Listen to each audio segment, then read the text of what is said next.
Linnet had been told, very plainly, that she was going to die today, so she could not, for the life of her, understand why the most dangerous alpha in the realm was kneeling. The great hall of Vantmere Keep had gone silent in the way a forest goes silent before a storm breaks. Not peaceful, but held. Every breath caught behind every set of teeth. 40 warriors lined the walls, and not one of them moved. A steward halfway up the dais had frozen with a ledger still open in his hands. Somewhere behind her, a guard's gauntlet creaked as his fist tightened, and then, slowly, did not strike. And King Lorcan of Kaelmore, the Alpha they called the Werewolf, the one whose name mothers used to frighten children into silence, had come down off his throne and lowered himself to one knee in front of her on the cold black flagstones, close enough that she could feel the heat coming off him like a banked fire. He was not supposed to do this. Linnet knew exactly how this was supposed to go, because her brother had explained it to her 3 times on the road, each time with that thin, satisfied patience of a man getting rid of a debt. She was tribute, a poor pack's apology made flesh, handed over to settle a blood price her brother had no other way to pay. She was meant to be dragged forward, looked over like a lame mare, and then either put to work in the kitchens until she dropped, or if the Werewolf was in one of his moods, and the whole realm whispered about his moods, torn open in front of the court as a warning to Thornvale to mind its borders. She had decided, somewhere around the second night of the journey, that she would not scream. It was the only thing left that belonged to her, the not screaming, and she meant to keep it. She had practiced it on the road, lying awake under borrowed blankets while the escort slept, had imagined the great hall, the cold floor, the killing, and had taught her own throat to stay shut through all of it, a small, useless dignity. The only kind she had ever been able to afford. She had counted, too, the ways this could go. She had a tidy mind for catastrophe. It was a thing you learned growing up the way she had, where survival meant seeing the blow before it landed, worked to death in the kitchens, sold on to some lesser house. Torn open as a lesson to her brother's pack, she had numbered each of them like beads on a cord, and made her peace with everyone. What she had not planned for was this. The king had taken one look at her, one, and gone utterly, impossibly still. Then his nostrils had flared, and something moved behind his eyes, something that was not a man at all, something gold and ancient and starving, and the entire hall had braced for it. She had braced for it. She had lifted her chin and thought, fine then, get it over with. And instead, the monster in him had gone quiet. She watched it happen. She watched the gold bleed out of his eyes, and the killing tension drain out of his shoulders. Watched the thing that had been rising up through him sink back down, like a tide turning, and she did not understand any of it. His breathing changed.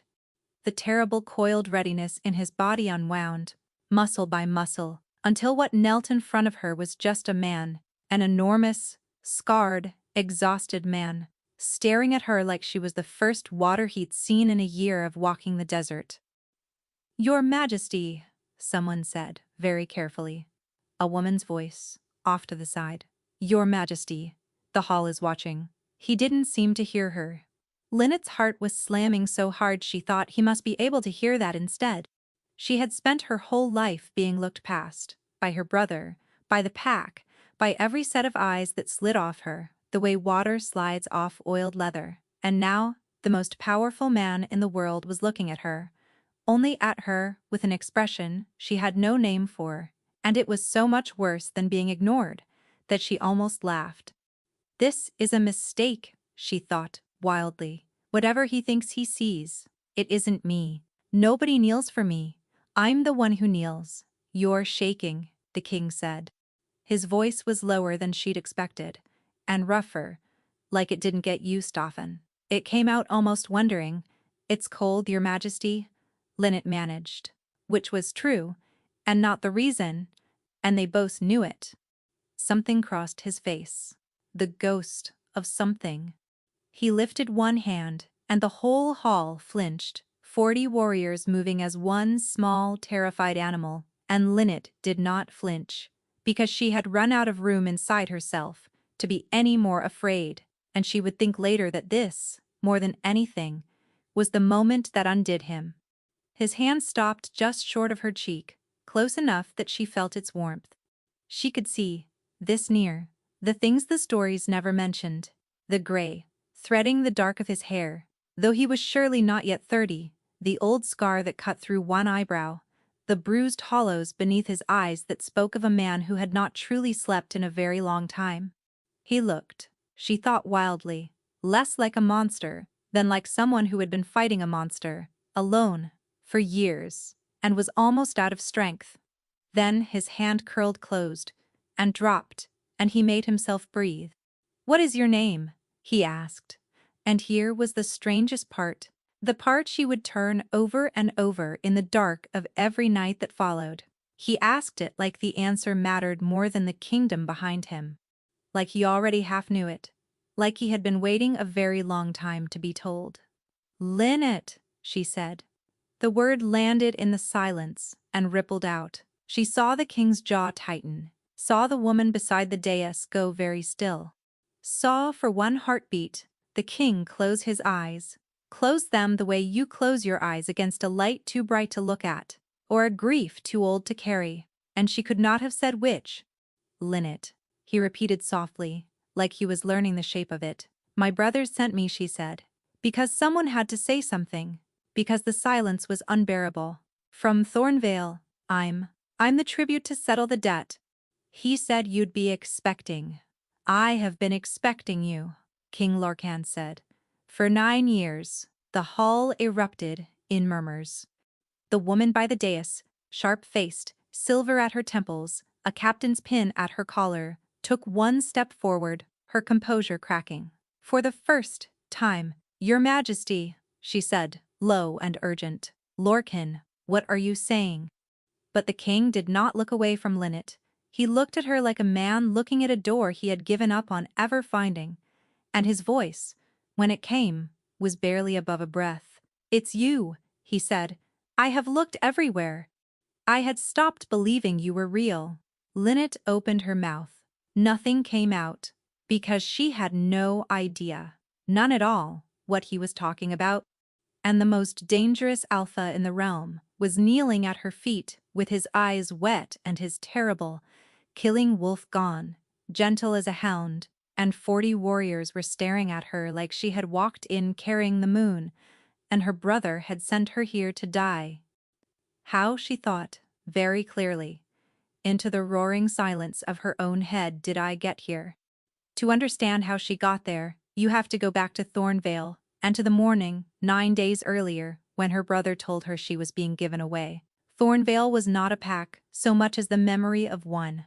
It clung to the wet edge of the marshlands, where 2 rivers went to die, and everything in it smelled faintly of mud and old smoke and disappointment. The great houses had rotted to their bones a generation back. The wolves who remained were lean and quick to anger, and very, very poor.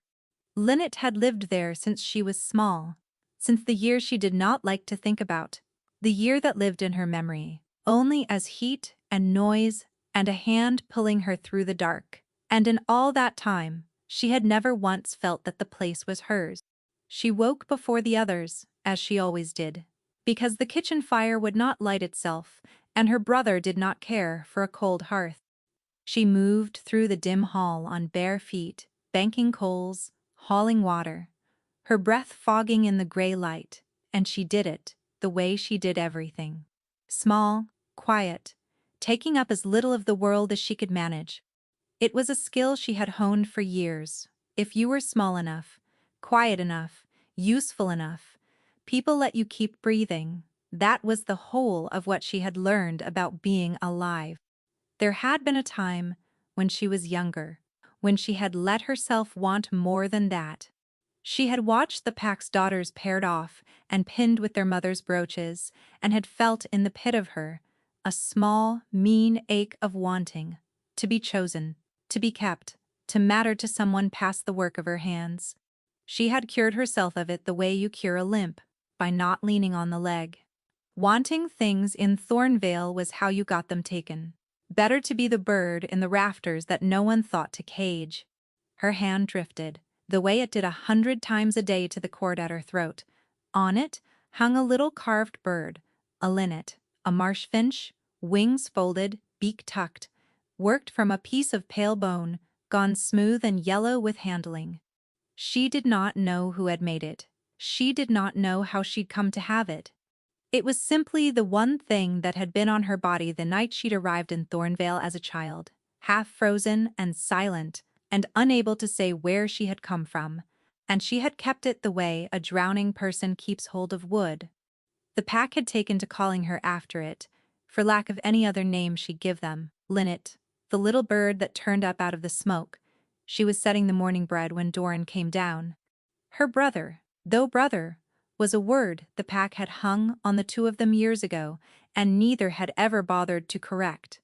Was a big man, going soft at the middle, with a way of filling a doorway that made the room feel suddenly short of air. He had a parchment in his hand and a look on his face she had learned to be wary of, the pleased look. The look he wore when something had finally gone his way. "Sit down, little bird," he said. "I've good news, and it's about you, so you'll want to hear it." Linnet did not sit down. She had found, over the years, that good news that was about her was rarely good and rarely about her. "Kailmore's called the debt," Doran said, dropping into the one good chair. "The old blood price, the one our grandfathers ran up and never paid. The Fellwolf's stewards came to the border with it written out, fair and proper pay, or be answered for." He spread his hands, magnanimous. "Now, we haven't the silver, we haven't the cattle, we've nothing the Fellwolf wants." His eyes settled on her and the pleased look deepened. "Except a girl of marrying age, with no rank to insult anyone and no kin to make trouble. Tribute, a peace gift, to a great pack. It's done all the time." For a moment Linnet genuinely did not understand him.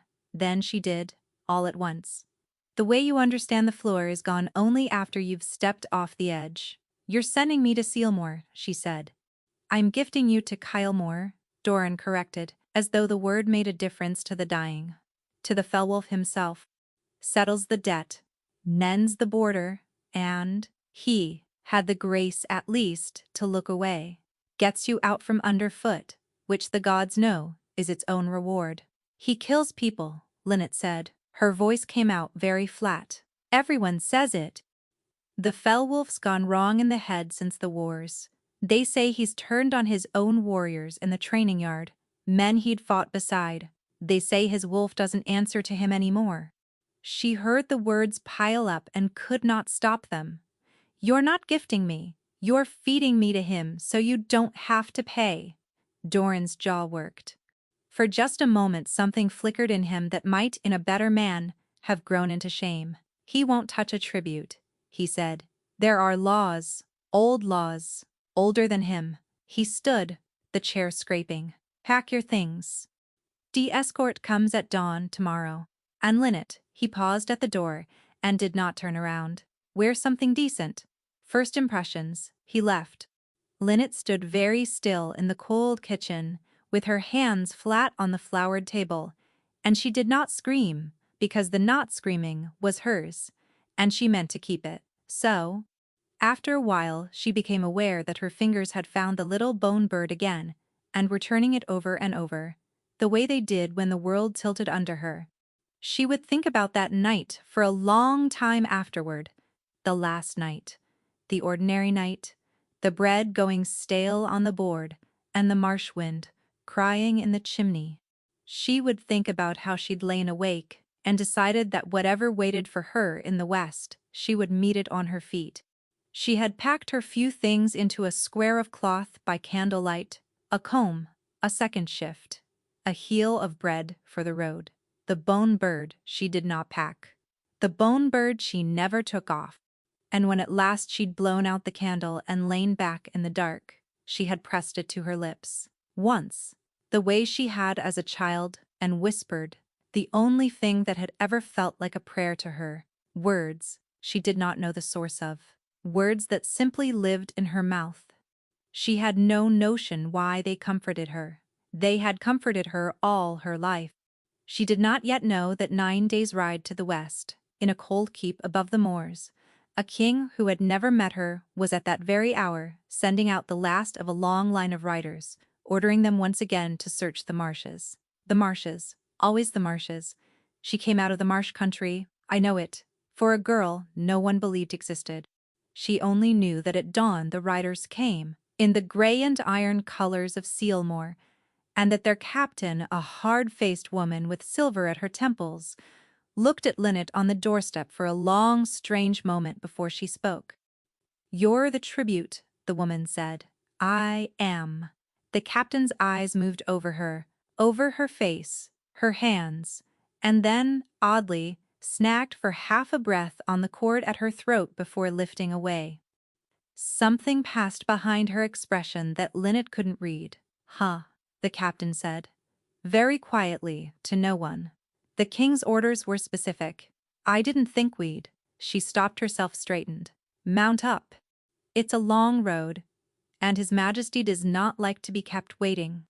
And as Linnet swung up behind a stranger, and Thornvale fell away into the mist behind her, she could not shake the feeling, small, cold, impossible to name, that the captain had been looking for her too.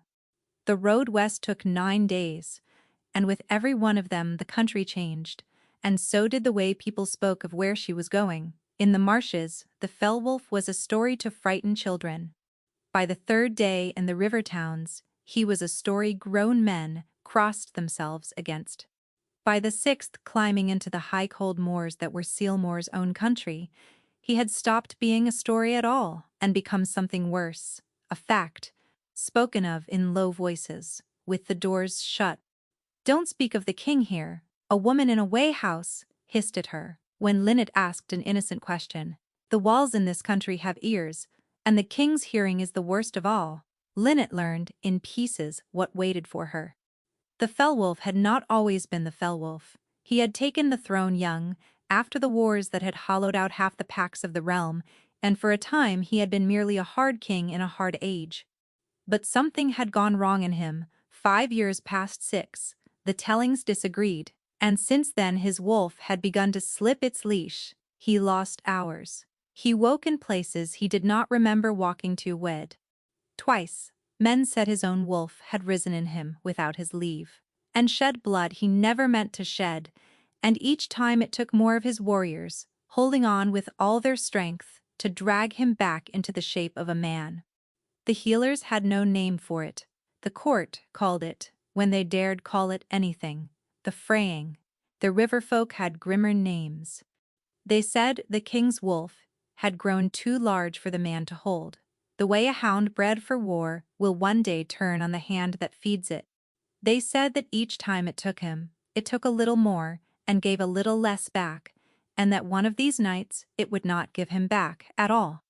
They said his own pack had begun, quietly, to make the kind of plans a pack makes when its alpha can no longer be trusted with their throats, and that the only reason it had not been done already was that no living wolf was strong enough to do it.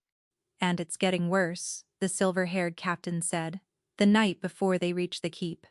She had ridden beside Linnet more and more as the days passed, watching her with a guarded, calculating attention that Linnet had given up trying to understand. "You should know that, before you walk in there.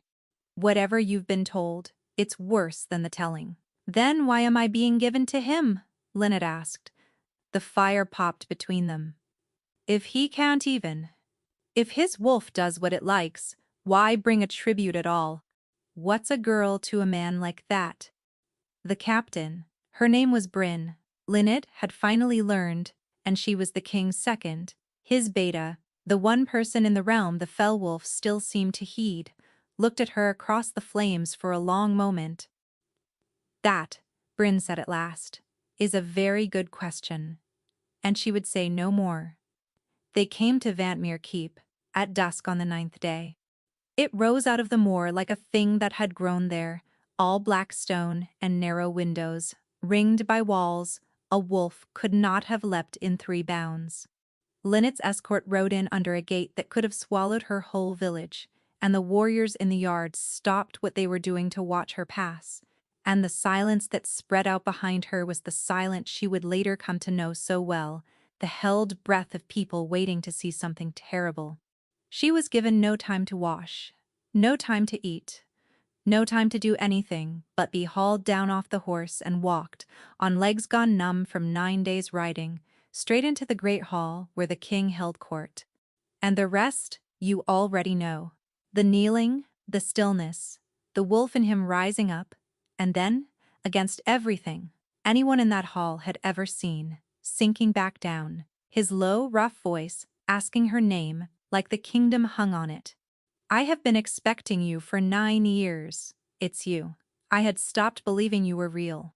Lynette stood in the ringing aftermath of those words, with no more idea of what they meant than the flagstones under her feet, and watched the king master himself, with visible effort and rise, and the whole hall seemed to lean back from him as he stood, the spell breaking, the danger flooding back into the room, now that he was no longer kneeling.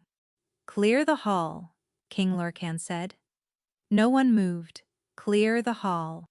The second time it came with an edge of the wolf under it, a vibration that Lynette felt in her teeth, and this time the hall emptied, like water, from a tipped basin. Warriors, stewards, servants, all of them gone in moments, until there was only the king, and Bryn standing her ground by the dais, with her arms crossed, and Lynette, who had nowhere to go. Bryn spoke first, and her voice was very low and very controlled. "Tell me," she said to the king, "that you are not about to do something we will all regret. Tell me, you know what she is." "Because I've ridden 9 days with that girl, Lorcan, and she does not know.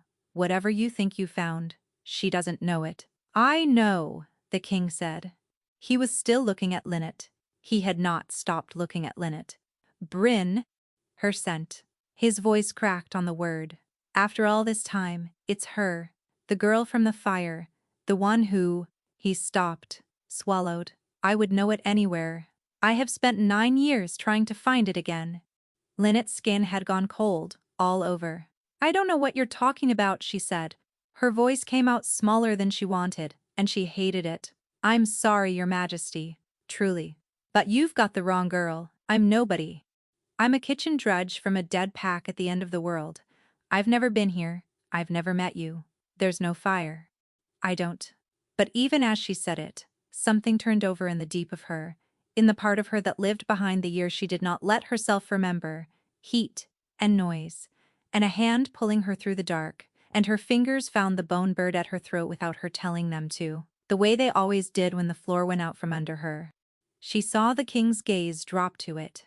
She saw him go absolutely deathly still. "Where?" King Lorcan said, in a voice barely louder than a breath.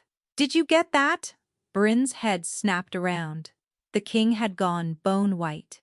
He took a step toward Lynette, and another, and she could not move, pinned by the look on his face. And the wolf was rising in him again, but it was not the killing thing from before, it was something rawer and more desperate.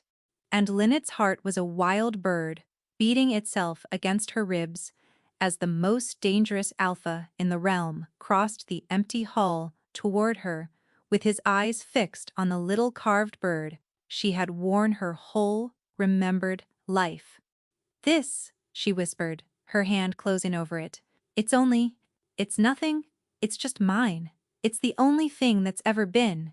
It isn't yours," the king said. And he reached up to the collar of his own war-stained coat and drew out, on a cord worn soft, with long handling, the twin of it, a little carved linnet in pale yellowed bone, wings folded, beak tucked, the exact and impossible mate of the one at her throat. "It's mine," he said. "I carved them both. I gave you one the night you saved my life." For a long moment, neither of them said anything at all.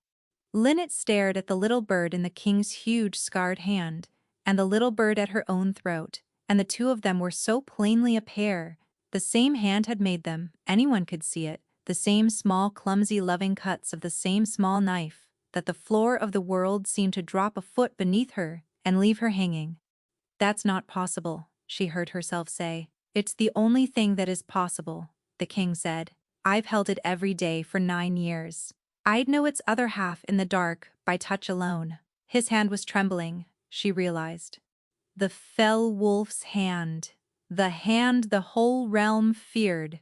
You truly don't remember.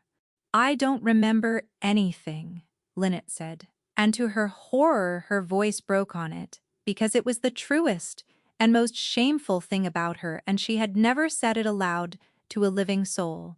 There's a year I lost. When I was small, there was fire, I think, noise. I came out of the marshes with nothing and no one, and this bird. And I never knew where I'd come from or who I'd. She pressed her lips together hard. I don't remember you. I'm sorry, I don't. Something in the king's face crumpled and steadied at the same time. Grief and gentleness both. Then I won't make you, he said quietly. I won't pour it into you all at once. Gods know it nearly broke me living it. He closed his hand around his half of the bird. But I'll tell you this much. Because you're owed it, and because you've been afraid since the moment you walked in, and I will not have you afraid of me, one breath longer than I can help. 9 years ago, there was a slaughter at a gathering of packs, a treachery, a fire set in the night, a great many people who came in peace and did not leave. I was a boy. I should have died there. He looked at her and his voice went rough.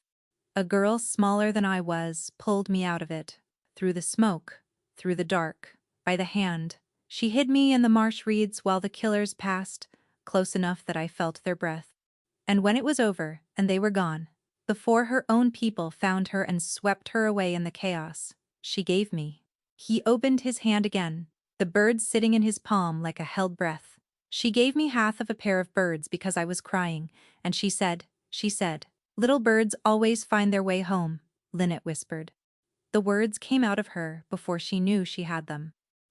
They rose up out of the lost year, like something surfacing from deep water, in a child's voice that was her own and not her own.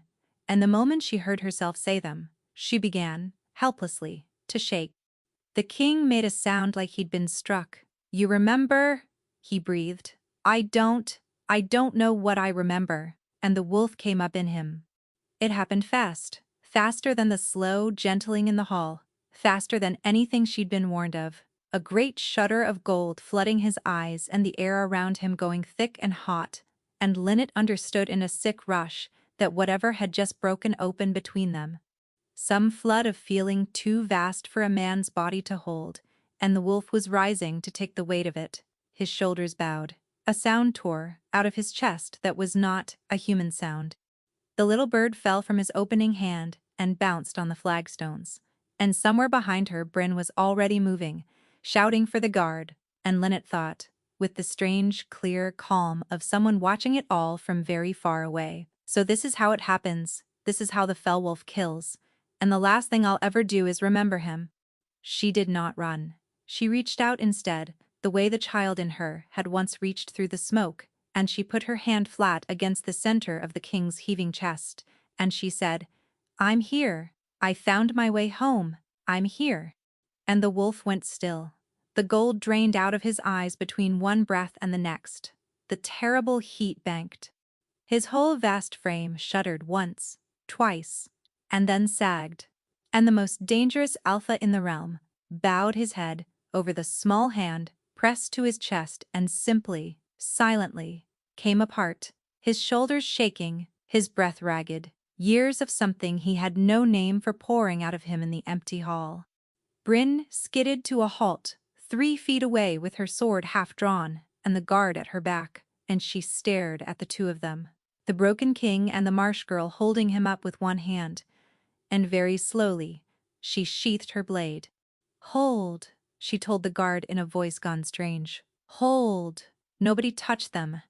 It was a long time before the king could speak.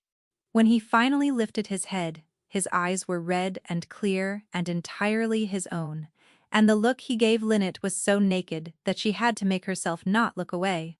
That has never happened, he said hoarsely. Do you understand me? In 5 years when the fraying takes me, nothing brings me back. Not Bryn, not chains, not the healer's drafts. It has cost me men I loved. His jaw worked, and you stopped it with one word, and the touch of your hand. Twice now. In one evening. I don't know how, Lynette said. She was shaking again. I swear to you, I don't know how. I do, said Bryn. They both turned. The beta had come closer, and her hard face had gone thoughtful, in a way that frightened Lynette more than the wolf had, because Bryn was a woman who clearly did not frighten or wonder easily, and right now she was doing both. I've served this king since before the fraying took him, Bryn said slowly. I have watched every healer and hedge witch and bone reader in the realm fail him. And I have heard, all my life, the old talk, the talk we don't say out loud anymore, because it's been so long since anyone saw it true. She looked at Lynette, and then at the king, and then at the two halves of a carved bird lying near each other on the black stone. A wolf that's slipping its skin can be called back by exactly one thing in this world. Not medicine, not strength, not even love, on its own. She paused. His mate, his true, fated, marrow-deep mate. The one the wolf will quiet. For when it will quiet for nothing else alive. The word landed in the great empty hall and rang there. No, Lynette said immediately, backing up a step. No, I'm a tribute, I'm a debt, I'm a girl your brother. A girl my brother got rid of to save his own skin. I'm nobody's mate, least of all A. You stopped his wolf with your hand, Bryn said gently, which was the worst thing she could have said, because it was true, and Lynette had no answer to it. The king had gone very quiet. He bent, slowly, and picked up both birds from the floor, his and the one that had slipped from Lynette's grip without her noticing, and he held them out to her on his open palm, together a pair at last, after the long years apart. I have searched the whole of this realm for you, he said. I sent riders into the marshes every spring. I did not know your name. I did not know your face. I knew only your scent, and the half of a bird and a thing a child said to me, in the dark, and I would not let myself stop, even when everyone I trusted told me you were dead or dreamed. His hand did not waver. And tonight your own brother delivered you to my door and called it paying a debt. Lynette looked at the two birds, at the king's steady, ruined, hopeful face, at Bryn, who had killed men without flinching, and now stood watching her with something close to awe. The whole vast keep seemed to be holding its breath around her, this girl who had been given away to settle a debt, who had been told very plainly that she was going to die today. What happens now? She whispered. And the smile that touched the corner of the fell wolf's mouth was so unexpected, so weary and so human, that it would stay with her long after the rest of that night had blurred. Now, he said, I'm afraid I cannot let you leave. They did not let her leave, and they did not, in the end, treat her like a prisoner, which was somehow more disorienting than chains would have been. The room they gave her was 3 times the size of the kitchen she had grown up sleeping beside, with a real bed and a real window and a fire someone had lit before she arrived. There were clothes laid out that fit her, which meant someone had taken her measure with their eyes and gotten it right, and a tray of food still warm, and a chair drawn up to the hearth as though the room had been waiting for a person of consequence. Lynette stood in the middle of it for a long time, in the borrowed finery of a girl who had owned 2 shifts her whole life and felt like a fraud wearing someone else's grave. She did not sleep. She sat by the window and watched the moor go silver under the moon and waited for the trick to reveal itself, because in her experience, kindness, this large, always had a price hidden in the lining.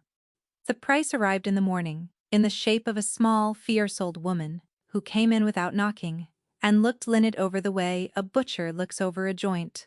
So you're the one, the woman said. Smaller than I'd have guessed. For the salvation of a kingdom. Drink this. Who are you? Vesna. I keep the king's body alive, which is more than the king has ever thanked me for. Drink it. It's only valerian and honey water. You look like you haven't slept since the marshes, And I need your wits, not your manners. She watched Linnet drink, sharp black eyes, missing nothing. Least of all Linnet noticed the bone bird at her throat, which Vesna studied for a beat too long. Before going on now, I'm going to tell you the truth, because everyone else in this keep will dress it out to spare your feelings. And you cannot afford spared feelings. You understand what you walked into? No, Linnet said honestly. I don't understand any of it. K. Honesty, rare here. Vesna pulled the chair around and sat, knee to knee with her. The king is dying, child. Not quickly. That's the cruelty of it. His wolf is coming apart, and it has been coming apart for years. And every time it slips loose, it tears off another piece of the man and doesn't give it back. The healers can't touch it. I can't touch it. We have managed only to slow it, and we are running out of slowing. Her voice did not soften, but something behind it did. There is a count kept, in this keep, that no one says aloud. The number of his good days against his bad ones. The bad ones are winning, and there is a plan, an old, terrible, necessary plan, for the day the wolf wins, for good, and the man does not come back. She let that sit. An alpha, gone fully feral, is not a king. He is a danger to every throat in this pack. When that day comes, his own warriors are sworn to end it. To end him, Bryn carries that oath. It is the heaviest thing she owns. Linnet's mouth had gone dry, despite the honey water. And then I walked in, she said slowly, and his wolf stopped. And his wolf stopped. Vesna sat back.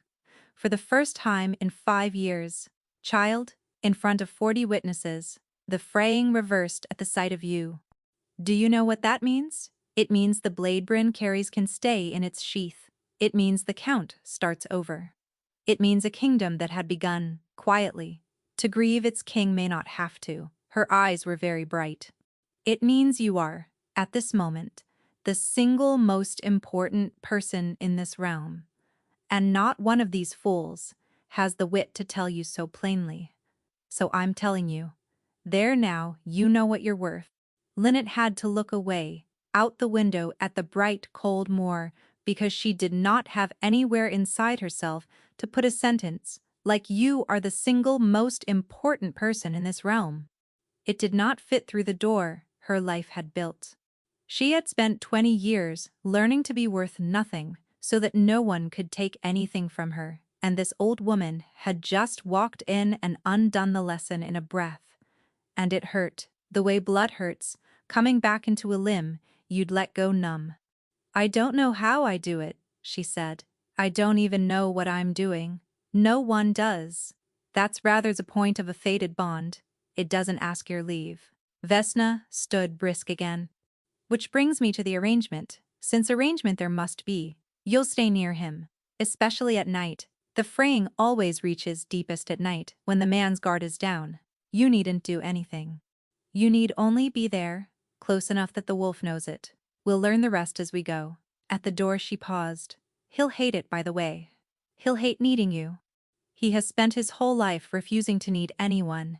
And now his life depends on a girl he can't stop looking at. A dry, unexpected flicker of humor. I'd find that funnier if it weren't all our necks riding on it. Try to be patient with him. He's forgotten how to be cared for. You may have to teach him by force. She was right about the hating. That first evening, when Bryn brought Linnet to the king's chambers and explained, stiffly, like the words cost her, that the tribute would be lodging in the antechamber off his rooms. The king's face had gone through 3 separate weathers, none of them pleasant. Absolutely not, he said. It's the healer's order, Bryn said. I don't care if it's the god's own order. I am not going to keep a frightened girl penned outside my door like a charm against bad dreams. She's not a remedy, Bryn. She's a person, and she was dragged here against her will, and I will not compound the crime by. Then you'll be dead by midwinter, Bryn said flatly, and I'll be the one who has to put you there, and you can explain that crime to the gods yourself. The silence after that was terrible. Linnet, who had been standing very small in the doorway, wishing she were anywhere else, heard herself speak before she decided to. "It's all right," she said. Both of them turned. "Your Majesty." I've slept in worse places than a king's antechamber. I slept by a hearth that smoked for as long as I can remember. She tried, very tentatively, for the thing Vesna had said she might have to teach him. "And you're not compounding anything. Nobody's making me stay tonight. I'm choosing to. There's a difference, even if it's a small one. I'd like to be the one who decides it."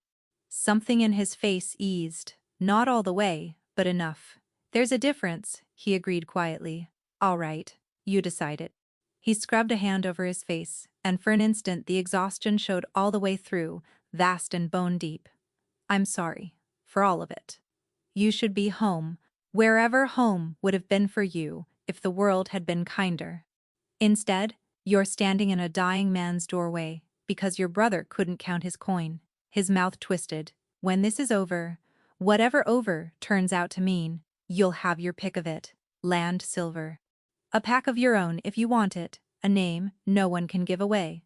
Again, I'll see to it. You have my word, and my word is the one thing the fraying hasn't taken yet." Lynette did not know what to say to that, so she said the true thing. "I don't want silver," she said. "I just want to not be a debt anymore. I've been a debt my whole life." The king went very still. "You were never a debt," he said. "You were the thing I owed everything to."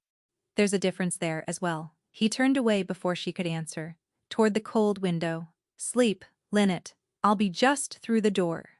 If the wolf comes for me tonight," he stopped. "It won't. Not with you near. That's the whole grim point of you, isn't it?" A breath of something that was almost a laugh. "Go on, sleep." She went. And in the small, warm, dark of the antechamber, listening through the door to the slow, careful breathing of a king learning to be cared for, Lynette pressed the bone bird to her lips and thought, "One night, I'll give him one night and see."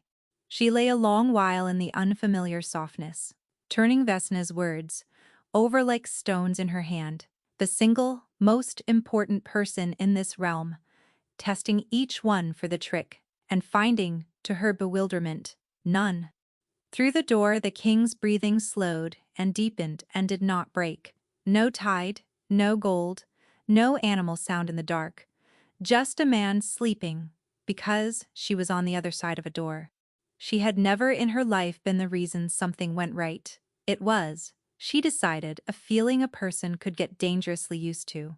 She did not yet know that across the keep, in a locked and silent room, Bryn had taken out a long bright blade and looked at it and put it away again unused for the first night in longer than she could remember. One night became 3. 3 became a fortnight. A shape settled over Lynette's days, the way water finds its level. In the mornings, she woke before the king and slipped out to the kitchens, where she could not stop herself from being useful, old habit, hard as bone, until the cooks gave up shooing the king's tribute away from the bread and simply handed her an apron. In the afternoons, she walked the keep, learning its cold stone corners, nodding to warriors who did not yet know what to make of her, and so settled on a wary respect. And in the evening she returned to the antechamber off the king's rooms, and the strangest, gentlest thing in her whole strange life began to happen. They started to talk. It was his idea, though he'd have died before admitting it. The first few nights he'd kept to his side of the door in rigid silence, and she to hers, and the quiet had been a held breath. Then one night she'd heard him awake in the dark, the particular restless quality of a man whose body wants sleep and whose mind will not allow it, and because she could not help herself, she had said, through the door, "You're thinking too loud. I can hear it from here." A pause. Then, dryly, "Forgive me. I'll think more quietly." "What's it like?" she'd asked. "When the wolf comes, can you feel it coming?" And he had told her. He told her how it felt like a tide that started in the back of his skull, how he'd learned to count the hours of warning he got, and how the count kept shrinking. She told him in return about Thornvale, the smoking hearth, the marsh that ate everything, the way she learned to read a room for the next blow. Neither of them had meant to say true things. Both of them did. There is a particular honesty that only happens through a closed door in the dark when you cannot see the other person's face, and so forget to be afraid of it. By the end of the fortnight, the door stayed open. He was, it turned out, unexpectedly funny, in a flat, sidelong way that took her 3 nights to recognize as humor at all. When she confessed she'd once put salt instead of sugar in the pack leader's funeral cakes, and let the whole of Thornvale eat them rather than admit it, the king laughed, a real laugh, rusty and startled out of him, like a sound he'd forgotten he owned, and then looked so astonished at himself that she laughed too. And for a moment, the dying king and the given-away girl simply sat in the firelight, laughing at funeral cakes, and it was the lightest Lynette had felt in years. Things appeared a second cushion in the antechamber, better than the first. A book left open on the table to a page about marsh birds, as though by accident, though nothing in that keep happened by accident. A cloak, her size, in the grey and iron of Kailmore, hung where she'd find it on a cold morning. "You don't have to keep leaving me things," she told him one evening, holding up the cloak. "I don't know what you mean," said the king, who was very transparently lying, his ears gone faintly red. "The book, the cushion, this. The keep is drafty. I'd hate to explain to Vesna that I let her kingdom's salvation catch a chill." But the corner of his mouth gave him away, and Lynette pressed the cloak to her chest, and did not tell him that she had never in her life been given a thing simply because someone wanted her to have it, and that she did not have anywhere to put the feeling, and that she had taken to lying awake holding it the way she held the bone bird. That was the trouble, in fact, the lying awake, because something was happening to her, too, and she did not have a name for it, and it frightened her more than the wolf did. When she was near him, the world felt right, in a way it never had settled, warm, like a note finally finding its chord. And when she was away from him, even for an afternoon, a low, restless ache started up under her ribs and would not quiet a pulling, as though some thread ran between them and tightened. When she strayed, her sleep had gone strange. Twice she'd woken, with her face wet, and no memory of why. And her dreams had begun to fill with a forest she had never seen. She tried to tell herself it was nothing. She tried to tell herself a great many things, lying in the dark of the antechamber listening to him breathe. That this was duty and not wanting. That she was a charm against bad dreams and nothing more. And a charm did not get to ache when its king looked tired, did not get to memorize the gray at his temples, or the rare, slow way his face changed when he forgot to guard it. She had spent her whole life not wanting things, because wanting was how you got them taken. And now she lay awake every night, wanting the most dangerous man in the realm to be all right, which was surely the most foolish wanting a girl had ever indulged, and she could not make herself stop. The thread between them tightened, and somewhere underneath it, her quiet, lifelong wolf, the wolf she had never once felt stir in 20 years of being small, had begun, very faintly, to lift its head. It came fully on the 14th night. The king had a bad turn just past midnight. She heard it through the open door, the change in his breathing, the low animal sound, the tide coming in. She was up and across the threshold before she'd thought about it, the way she always was now, and she found him rigid in the dark, with the gold rising in his half-shut eyes. And she did what she had learned to do. She took his hand, and she said his name. But this time, when the wolf pulled at him, it pulled at her too. The chamber dissolved. The cold and the dark and the firelight all ran together like wet paint, and then Lynette was standing, bare feet on cold ground, in a forest. It went on forever.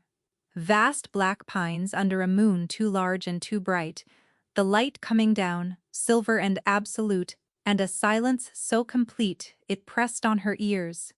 The air smelled of pine sap and frost, and underneath, faintly, of blood. She turned in a slow circle, her heart hammering, and somewhere far off she heard it, a sound that stopped her breath, not a howl. The low, exhausted, ceaseless snarl of something that had been fighting for a very long time and could not stop and could not win. She followed it.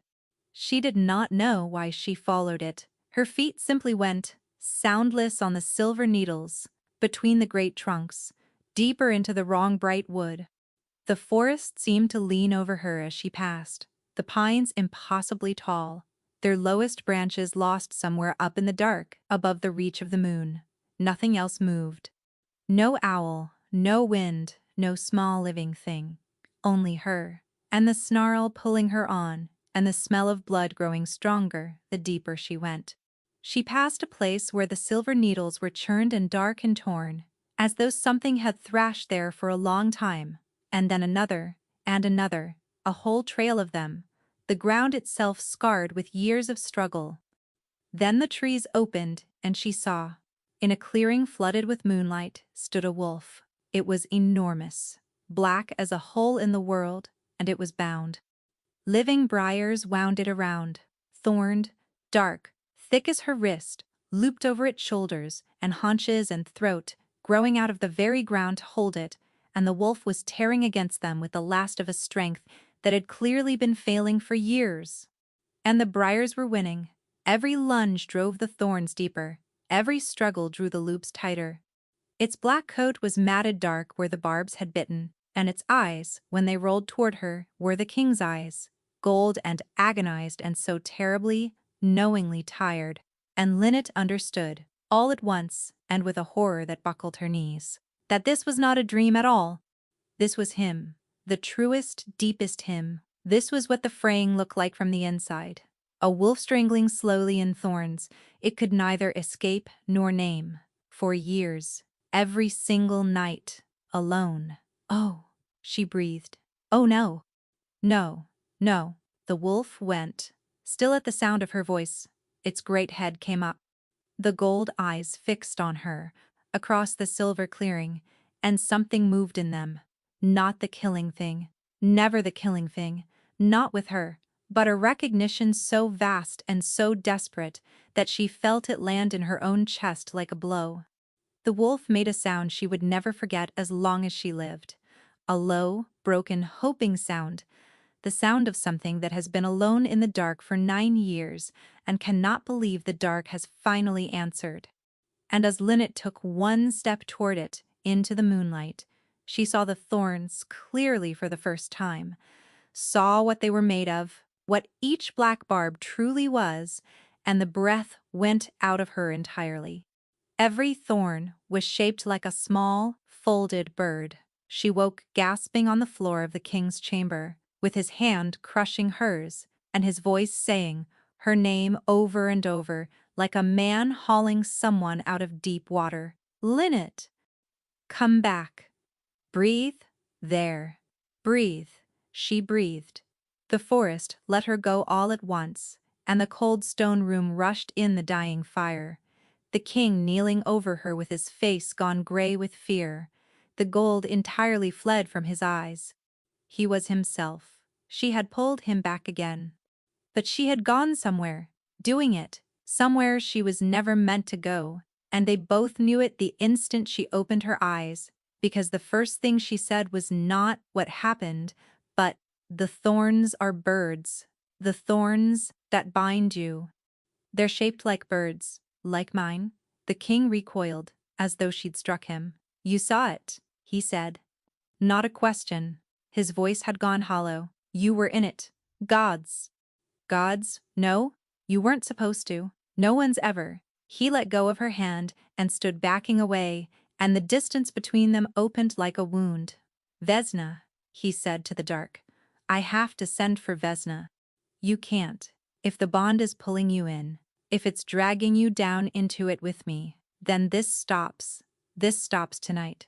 But Lynette was already sitting up, already reaching, because she had seen the wolf's eyes and she could not unsee them. "Tell me what it means," she said. "The birds, the thorns. Tell me." And because he was tired, and because she had been inside the truest room of him, and there was no point in locks anymore, he told her. He sat down heavily against the cold wall. as far from her as the room allowed, and he told her the whole of it. The part he had given her in pieces and the part he had never given anyone. The fire, 9 years ago, had not been an accident. It had been treachery, a gathering of pacts called under a flag of peace, by men who meant to end 3 bloodlines in a single night, and very nearly had. He had been a youth of 17, the heir, hidden by his mother under a wagon when the screaming started. And a girl, smaller than him, marsh-born, no one of any rank at all, had found him there, and taken his hand, and led him out through the burning dark, while the killers walked the grounds with torches. She had hidden him in the cold reeds at the water's edge. She had given him half of a pair of birds he'd whittled idle weeks before, because he was shaking, and she had pressed it into his hand and said the little bird's thing, and then she had gone back. She went back, the king said, and his voice broke on it. For someone. A child crying, she said. She heard a child crying in the dark, and she couldn't leave it, and she let go of my hand and she went back into the fire and I never saw her again. He pressed the heels of his hands against his eyes. They found me at dawn, half dead in the reeds, the only one of my line left breathing, and her they never found at all. No body, nothing, just gone, swallowed. He lowered his hands and looked at Lynette, and his eyes were terrible. Do you understand what I have carried? I lived because a little girl spent her life on me. She bought my breath with hers, and never even let me learn her name. And a wolf. Lynette cannot bear that. A debt it can never repay. A life it can never give back. It is the one wound an alpha's wolf cannot heal because there is no enemy to fight, and no price it is allowed to pay.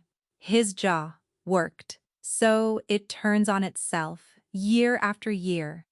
It chains itself in the thing it cannot forgive. That is the fraying. That is what you saw. I have been strangling for 9 years, in the guilt of being alive. The room was utterly silent. The fire ticked. And then you walked into my hall, he whispered, wearing the other half of the bird. Alive. Alive. And for one moment, the wolf understood that the debt it had been dying of was a lie, that she lived, that the price was never paid, and it let go enough to let me sleep. He shook his head slowly. One look isn't enough to undo 9 years. The thorns are still there, you saw. And now the bond between us is deep enough that it can pull you down into that place with me. And if you are there, in the dark, when the wolf finally loses. He stopped. He could not say it. He did not have to. Lynette sat very still on the cold floor and felt the whole shape of her life turn over, because she remembered now, not all of it, but the thing that mattered. She remembered going back. She remembered letting go of a frightened boy's hand, because somewhere in the smoke a smaller child was crying, and she could not leave a crying child in the fire. And she remembered the roof coming down and the heat, and after that nothing at all, until a marsh and strangers and a life is a thing nobody wanted. The memory came in pieces, the way light comes through a shutter pried open after years. The boy's hand, cold and shaking in hers, the weight of the little bird as she folded his fingers around it. The crying, high and thin and somewhere off to the left, past a curtain of flame, and the absolute certainty in her small body that she would rather die going back than live having walked away. She remembered the heat closing over her like water, and a beam of fire coming down between her and the world, and thinking with a child's strange calm, little birds always find their way home. She had always believed, in the deep wordless part of her, that she'd been thrown away because she was worthless, that her own people had looked at her and found nothing worth keeping. But that was not what had happened. She had been lost. She had been lost because she had gone back for a crying child. She had been the bravest small creature in that whole burning night, and the world had repaid her with 20 years of being told she was worth nothing. And one dying king at the far end of the realm had spent every spring of those years sending riders into the marshes to find her, because to him she had never once stopped being worth everything. It was Vesna who put words to it. The next morning, when Lynette finally wept, really wept for the first time in her remembered life, kneeling on the flagstones of the healer's room, with her whole body shaking. "You thought you were thrown away," the old woman said, holding her fierce and gentle at once. "All this time, you built a whole small life out of believing you weren't worth keeping." She tipped Lynette's chin up. "Child, you were never thrown away. You were a girl who ran back into a fire for a stranger's child, and the world lost you in the smoke and then had the gall to make you feel small for surviving it. The not being wanted was the lie. You were the truth. Do you hear me?" Lynette heard her. For the first time she let herself hear it, which was why it was so unbearable when, that same evening, the king sent her away. He did it gently, which made it worse. He was waiting in his chamber when she came, and the bed had been stripped of its second cushion, and Bryn stood by the door with her face like a shut gate, and Lynette knew before he spoke. "You're leaving in the morning," the king said. "Bryn will take you east, to a good pack, a kind one, far from here. You'll have everything, I promised. Land, a name, a life, that's yours." His voice was very level, the way a thing is level only when a man is holding it down with all his weight. "But you will not spend one more night in this keep, and you will not go into that forest again, and you will not die in the dark because of me. Not again. Do you understand me? Once was already more than I can carry." He turned away to the window, to the cold moor, his shoulders rigid. "I have spent my whole life owing you. I will not finish it by killing you. So go. Please. Let me give you the one thing I've ever had to give. Let me be the reason you live." "That's not your choice," Lynette said. Her voice came out small and shook, but it did not stop. "You don't get to decide it for me. People have been deciding me my whole life. My brother decided me, the pack decided me, even you. You decided I was worth saving when I was 11 years old, and you've never once asked me what I want. And now you've finally found me, and your answer is to give me away again." The word landed between them like a dropped stone. "Do you know what it is, to be given away twice, by the only two men who ever claimed to want you? You'd send me east, to be safe, and comfortable, and alone, and you'd call it a gift, and you'd lie down in that forest, and let the thorns have you, and you'd think you'd done something kind. I would think," the king said roughly, not turning around, "that for once in my cursed life, I had kept something good from breaking on my account." "And you'd be wrong," she whispered. "Because I'd hear, wherever you sent me, that the fell wolf had finally fallen and the thread between us would go slack and never pull again. And I would spend the rest of my safe, comfortable life, knowing I let them put a blade in the one person who spent 9 years looking for me." She wiped her face hard with the back of her hand. "You want to give me a choice? Then give me a real one. Don't dress a leaving up as a gift. And you?" she said again, when he would not answer. "If I go, what happens to you?" The king did not answer. He didn't have to. Behind her, very quietly, Lynette heard the sound of Bryn drawing breath, and the small, awful, unmistakable sound of a woman whose hand had drifted, without meaning to the hilt of a long, bright blade she had not had to use in a fortnight, and now believed, once again, that she would. She did not leave in the morning. She meant to fight it, meant to plant herself in his chamber and refuse. But the keep took the choice out of her hands before dawn, because the keep woke to screaming. It came from the king's tower, and it was not a man's voice. Lynette was up and running, before she was awake, bare feet slapping cold stone, her borrowed cloak forgotten, and everywhere doors were banging and warriors were pulling on harness with white faces, and over it all rolled that sound, the low, building, world-ending snarl she had heard in the forest, except now it was loose in the waking world. The thread under her ribs had gone taut as a bowstring, and then somewhere in the night, slack, and she understood, with a plunging horror, what her almost leaving had done. She had let go of his hand. And the wolf, believing once again that it had cost its savior her life, that she was leaving the world the way she'd left the fire, had stopped fighting the thorns and begun, at last, to lose. She reached the tower stair and found it blocked by a wall of warriors, and at the top of them, Bryn, with her face like a death mask, and the long bright blade naked in her two hands. "You can't be here," Bryn said. "Linnet. Go. This is the thing we swore. He's gone too deep, he doesn't know us. He's already he's hurt 3 of his own guard child. He's not the king right now. He's the thing the king has been dying of, and I have to." Her voice cracked clean across. "I have to do it before he gets down this stair and into the keep. I have to. I swore." "How long?" Linnet said. "What? How long do I have, before you swing?" She was already pushing forward, and the warriors, gods help them, were too stunned to stop a marsh girl in a night shift. "You've kept that blade sheathed a fortnight, because of me. Give me what's left of it. Give me one chance, Bryn. If I fail, you'll still have time to do the thing you swore.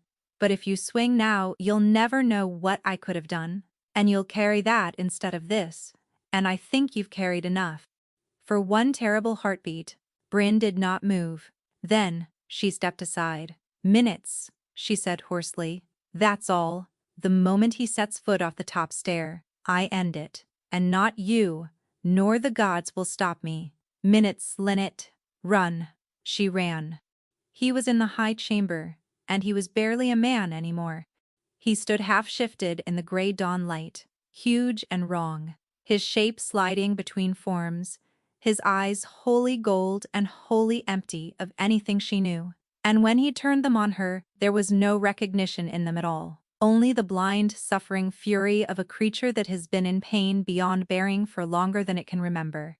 He came at her. She did not run from it. She had run back into a fire once. She could do a smaller brave thing now. She stood, and she opened her arms, and she said, "It's me. It's the little bird.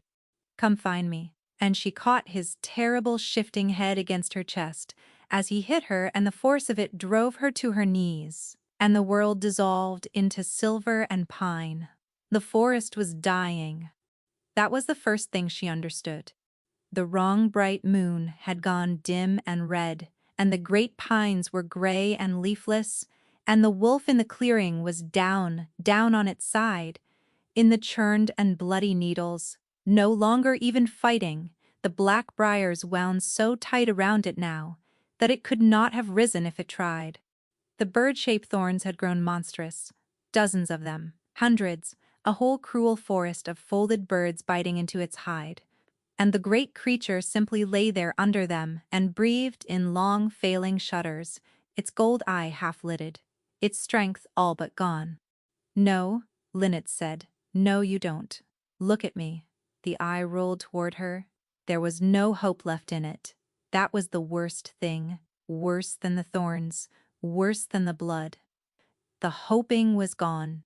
It had finally believed the lie all the way down, that she was lost, that her life had been spent, that the debt could never be unmade, and so the wolf must go on paying it forever. She knelt in the bloody silver needles and took its great head in her arms, thorns and all, and she did not flinch when they tore her. "Listen to me," she said. "You have had it wrong for 9 years, and I am only sorry it took me so long to come and tell you. You think you owe a life. You think I spent mine to buy yours, and you've been breaking under the weight of it ever since." She pressed her forehead to the wolf's. "But I didn't die, you stubborn, beautiful, half-killed thing. I'm here. I'm warm, and I'm breathing, and I'm holding your ridiculous enormous head in a forest inside your own heart. The debt was never real. There's nothing to pay. There was never anything to pay." The wolf shuddered. One thorn, near its throat, loosened and fell, and turned to ash before it touched the ground. "And there's more," Linnet said, and now she was crying, the tears falling into the wolf's dark fur. "I went back into that fire because I chose to, not for you to carry. I heard a child crying, and I chose. the way you choose every day to stand between this pack and the dark. It was mine. That choice, the bravest thing I ever did, and you've spent 9 years trying to take it from me by calling it your fault. It wasn't your fault. It was my courage. Let me keep it. Another thorn fell, another. You don't get to die of my bravery. You don't get to turn the best thing I ever did into the thing that killed you. The wolf made a sound, that low, broken, hoping sound, the dark answering at last, and the hope came back into its eye like a coal breathed alive. There you are, Linnet whispered. There you are now. Get up, get up. There's a woman at the top of your stair, with a sword and a broken heart, and about 4 heartbeats of patience left, and I did not run back into one fire and across 9 years, and into your nightmare to watch you lie down in it. You are allowed to live, Lorcan. Nobody died to forbid it. Now get up and come back with me and be the reason your own self lives, for once. And the wolf got up. It rose out of the briars like something being born, and the thorns, every cruel folded bird of them, tore loose and turned to ash, and blew away on a wind that had not existed a moment before, and the great black wolf shook itself and lifted its head and howled. It was a sound years overdue. Around them, the forest greened, the moon went silver again, then gold, then gentled into a dawn, and the wolf turned its bright, knowing, grateful eye on her, and lowered its huge head once, like a bow, like a vow, and then the forest folded up like a closing hand, and Linnet was kneeling on the cold stone floor of the tower, with her arms full of a man. A man. Whole and shaking and weeping and human, his eyes when he lifted them, the deep, clear gray of a winter sky, with not a thread of gold left in them, and behind her on the stair, she heard the long, bright blade clatter to the stone from Bryn's nerveless hands. You came back, Lorcan said. Against her hair. You weren't supposed to. I sent you away, I tried to, and you came back. Little birds, Linnet said, half laughing, half sobbing, her own blood, from a dozen thorn scratches bright on her arms. Always find their way home. Somebody told me that once. I've decided to believe him. He pulled back just far enough to look at her, and what was in his face then, she had no word for, because no one had ever looked at her that way in all her life, like she was not the most useful thing in the room or the most convenient or the easiest to be rid of, but the only thing in it worth keeping. His hands came up to cradle her face the way they had almost dared to on the very first day, and this time they did not stop. Stay, he said. It was not a command. The Fellwolf, who had spent his life giving orders, asked it like the most uncertain man alive, not as a tribute, not as a remedy, not as a debt paid or owed. Stay, because I have loved the memory of you for 9 years, and the truth of you is so much better than the memory that I can hardly breathe. Stay because I'm yours. Linnet, I have been yours since I was 17 years old and shaking in the reeds. I only didn't know your name. Stay, because I want you to and for no other reason, and you get to choose it. And whatever you choose, I will spend the rest of my life being glad you got to. Linnet looked at the man kneeling in front of her, the way he had knelt on the first day, the way kings did not kneel, and she thought of every door that had ever closed on her, every hand that had ever let her go, every year of making herself small enough to survive. And she chose. I'll stay, she said. But I'm warning you now, I take up a great deal of room once I decide to. Good, said the king, and kissed her once, carefully, like a man handling something he had waited his whole life to be allowed to hold. That night, for the first time, they did not sleep apart. There was no arrangement to it now, no healer's order, no narrow bed by the door, only the quiet choice of 2 people who had each spent a lifetime certain they were no one's to keep, and had decided, at last, to be kept. And in the dark, when the bond between them drew so tight that it seemed to sing, the king bowed his head and set the gentle mark of the old vow at the place where her neck met her shoulder, the ancient claiming of mates asked for and freely given, and Linnet, who had given everything away her whole life and been given nothing in return, took something for once. She marked him back and sealed it, and felt the bond snap shut around them both like a key turning in a lock that had waited 9 years to open. Warm, golden, whole.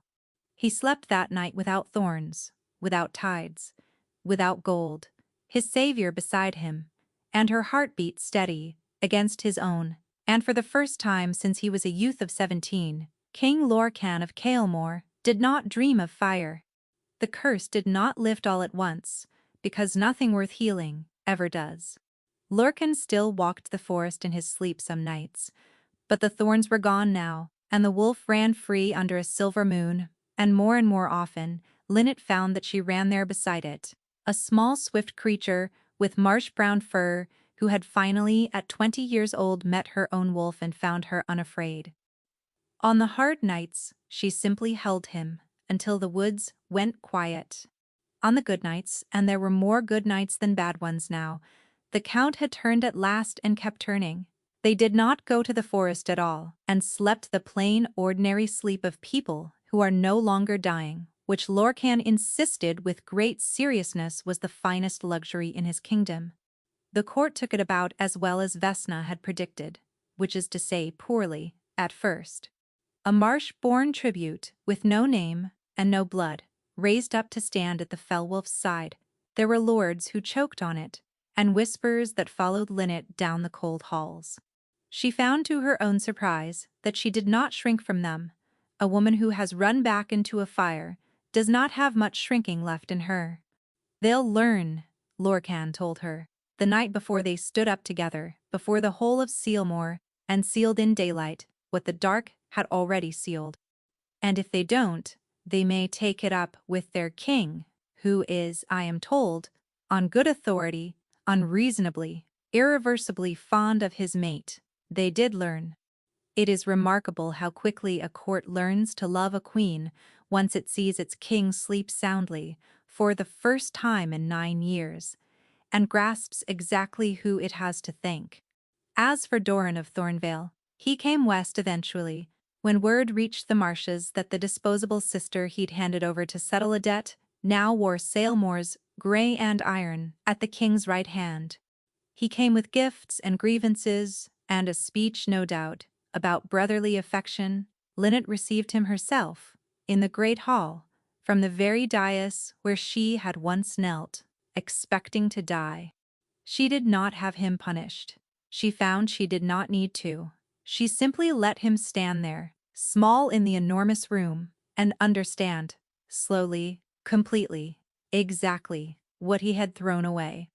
Then she paid Thornvale's old debt to the crown out of her own hand, in full, so he could never again use it as a reason to be rid of anyone. It's settled, she told him. You owe Kael'mor nothing now. And she watched him grasp the rest of it, that she had become, in the end, the one paying the debt he'd tried to make her be. He went home quieter than he came. It was, she decided, enough. Now, months on, Lynette woke slowly to thin, gold morning light, the bone bird warm against her throat, where it had rested her whole remembered life. Beside her, the king of Sealmore slept on, deep and easy, one heavy arm thrown across her as though even sleeping he meant to keep her. No fire in his dreams, no forest, no gold behind his eyes.